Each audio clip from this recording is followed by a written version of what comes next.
আজকে আপনারা দেখেছেন অত্যন্ত লজ্জিত জাতি হিসাবে আমরা তো লজ্জিত, আমরা নিজেকে অপমান বোধ করি, আমরা লজ্জা বোধ করি।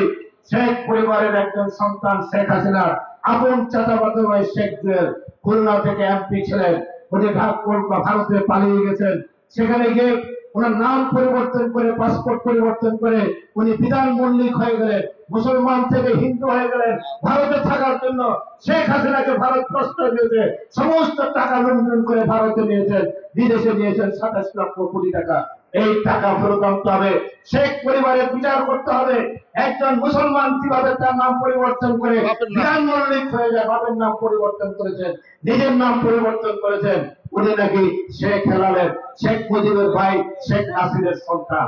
তাই আজকে আমরা বলতে চাই ইতিহাস অত্যন্ত নির্মম। তাই অতি দ্রুত কোন স্থানীয় সরকার নির্বাচন নয়, কিছু নয়। আমরা বাংলাদেশে কোন ধর্মীয় উগ্রবাদীদের অবস্থান আমরা দেখতে চাই না। বাংলাদেশ জন্ম হয়েছে একটি গণতান্ত্রিক রাষ্ট্রের জন্য, বাংলাদেশ জন্ম হয়েছে একটি মধ্যপন্থী ইসলামী সমাজ ব্যবস্থার মধ্য দিয়ে বাংলাদেশ চলবে। উপহার বেগমগঞ্জের যে 8টি সূর্য সন্তান তাদের জীবন বন্ধুত্ব বরণ করছে।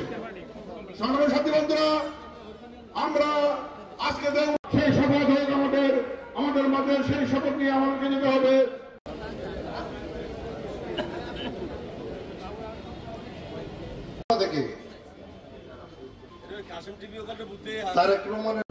শৃঙ্খলা না রক্ষার স্বার্থে বিএনপি হলে আমাদের ভুল ত্রুটি থাকলে ভাই তুলতে না কাজ তুলুন, লড়িয়ে না ভাই। উপপ্রশাসনে মামা সাজেদ এসেছেন, সাজেদ